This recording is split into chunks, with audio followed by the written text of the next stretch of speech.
welcome to my Stop Fighting with Your Son podcast.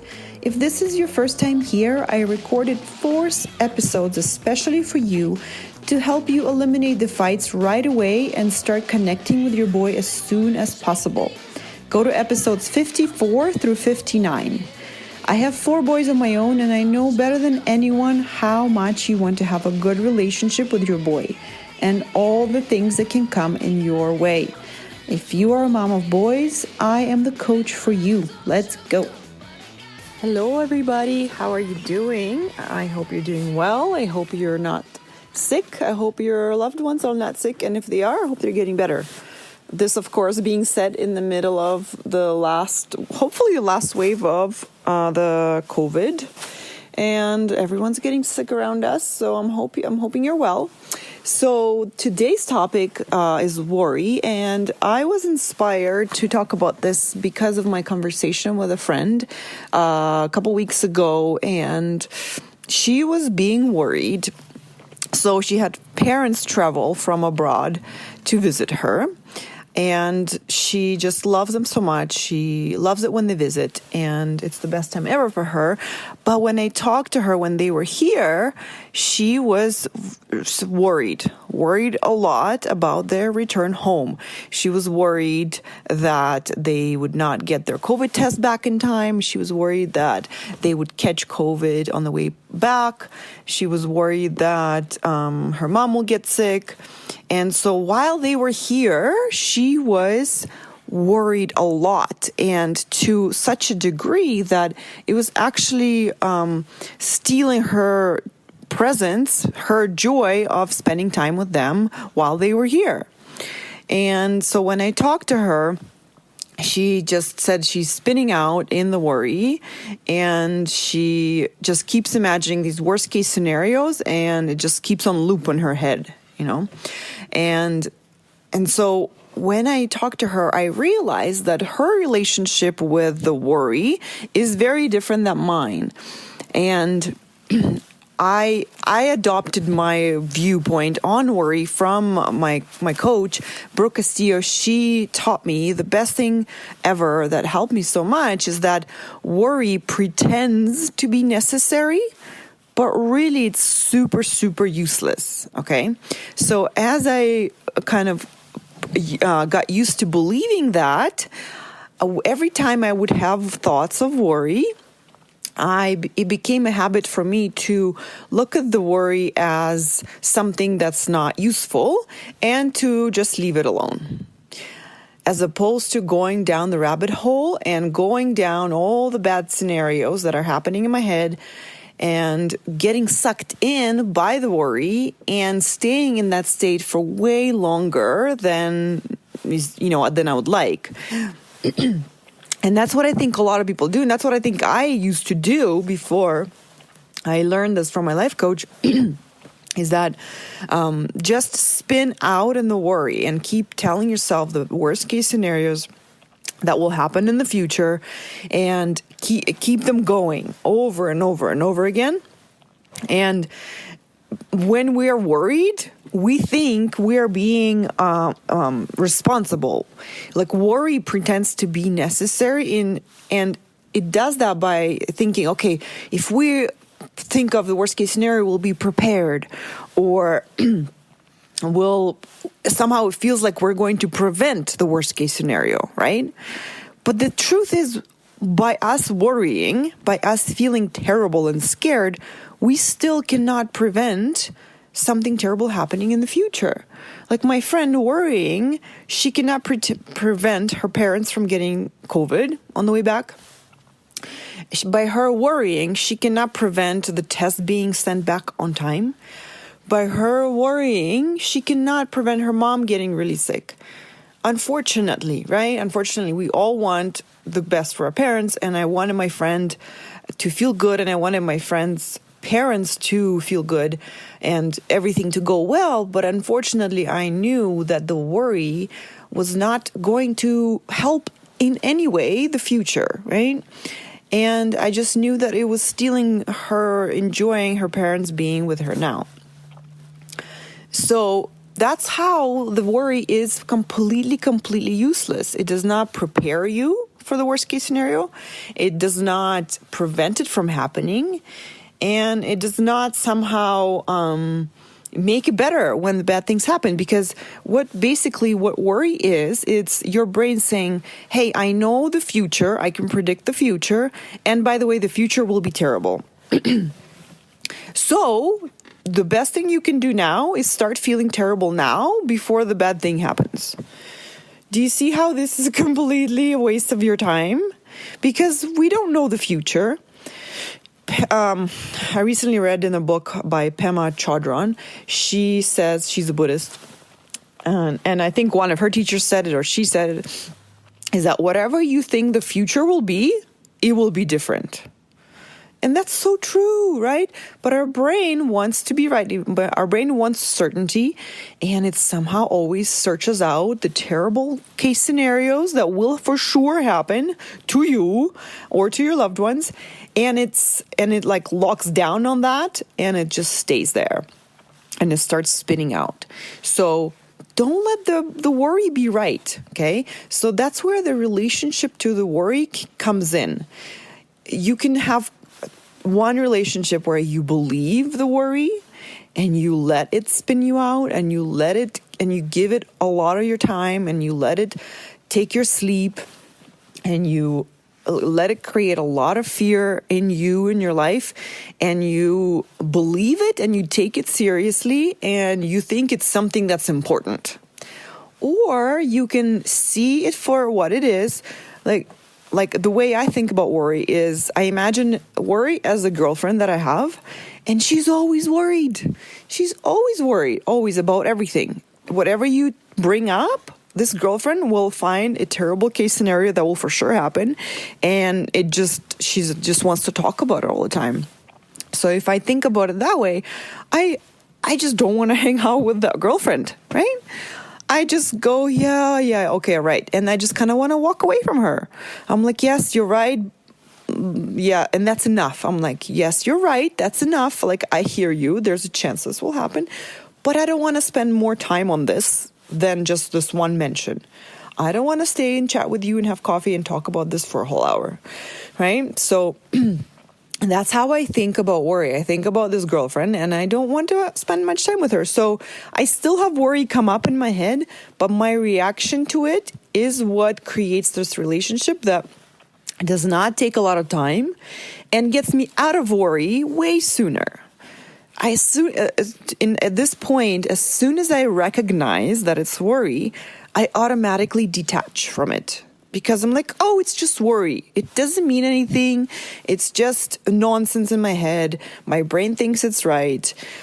I don't need to pay attention to it. Moving on, right? But if I don't recognize it as a worry, I stay in it and I ruminate and I just swim in that fear and I swim in that emotion of worry until I'm like, all right, that's just worry. We don't know what will happen. I could totally be wrong. And so as my friend and I were joking, because I told her like some of these things, and she goes, yeah, you're totally right. I'm totally not present. I'm totally not enjoying it. And I said, you need to go on a worry-free diet.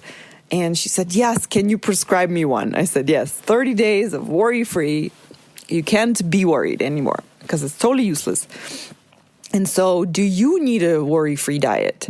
How much time do you spend worrying? What is your relationship with worry? Do you believe it? Do you think it's important? If you are worried about your son, are you worried about your son's future? Do you spend a lot of time imagining his future being terrible? What if you could be totally wrong about his future? Then all of this time being scared and worried and terrified by his terrible future that hasn't even happened yet, it could totally be a waste of your time, a waste of your emotion, a waste of your imagination. Could you imagine a wonderful future for him? Could you imagine the opposite of what you are scared of for him? Because that's as likely to happen as the terrible scenario. And what's even more fascinating is there are like an infinity of options, of scenarios that actually are possible for your son. And you are only paying attention to the 1% or 0.1% of the terrible things that can happen to him. And so I want you to notice that you're doing that, and don't beat yourself up for it, and just notice how much you're doing it, and notice how much you're believing it. And all you're believing is just your brain dramatizing and creating terrible scenarios for the future that haven't happened yet. And it's just a bad movie that your brain's projecting, and you're choosing to go along with it. You're choosing to let it spin you out. It's like the first time your brain tells you, oh, something terrible might happen. And if you believe it, then your brain's like, oh, yes, I found somebody who's buying my shit. I'm going to sell her more of that.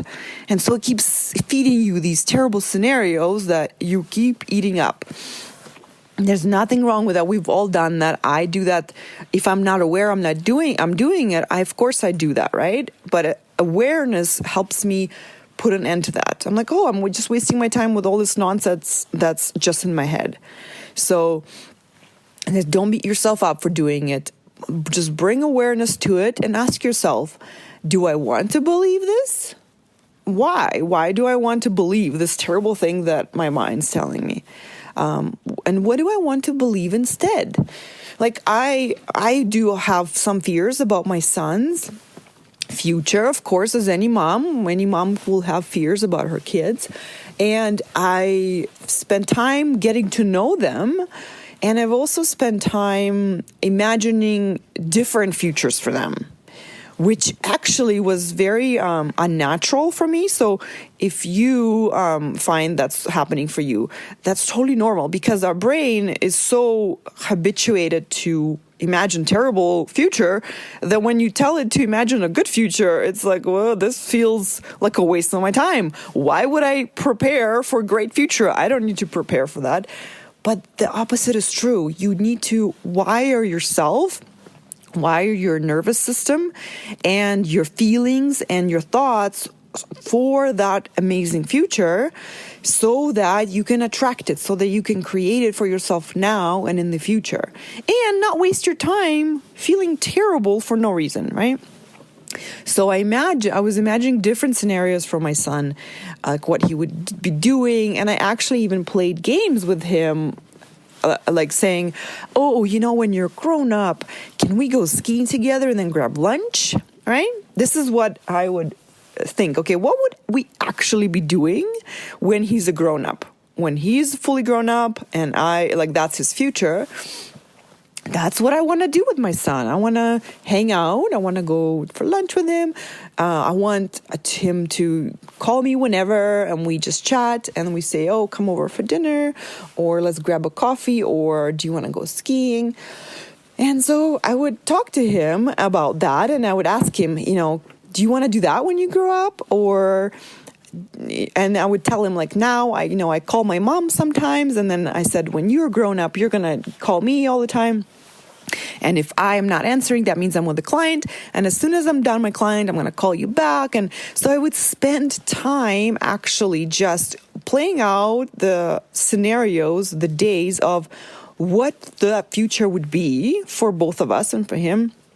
That's fun, that's enjoyable, that feels realistic. If we do that sometimes now, right? We just grab lunch and go skiing. Why can't that be our future still when he's grown up? And, I would imagine that he would have some sort of job that he likes, and he would call and tell me. And so I would intentionally spend time in that future of his, so that I pay equal amount of attention to the future. Like, I don't want to just spend time in the worry of his future, of terrible things. I want to also imagine something equally possible, but awesome, right?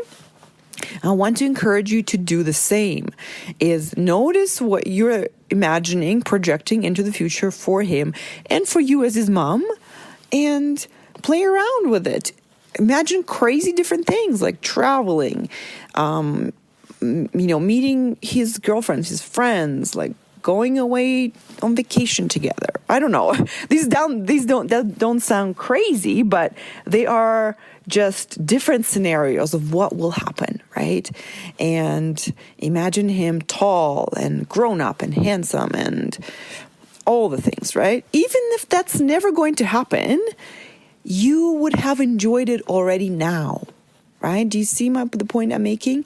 All of that is completely made up in your head, but the result of that is your feelings in the present moment. And I don't want you to spend present moment in fear and horror and shock and worry. That's a waste of your energy, right? The universe doesn't want that for you. I don't want that for you. We want you to feel good now. So, what is your relationship to worry? I want you to study it and kind of, play around with it, shape it, mold it to what you want it to be. Don't let it spin you out. Don't let it take you away. See it as what it is, like a worried girlfriend that's always worried about everything. And acknowledge her like she is your girlfriend. Give her some attention and just say, okay, I gotta go. I gotta do some things. I gotta go see other girlfriends who talk about fun stuff, right? So just give her some love and then leave, yeah? All right, my friends, if you need any help with that, I would love to be your guide and to create the relationship with your worry that's more healthy and that doesn't waste as much of your time. And please, please, please imagine your son's future as the most fun, amazing thing. And that's your future as well, right?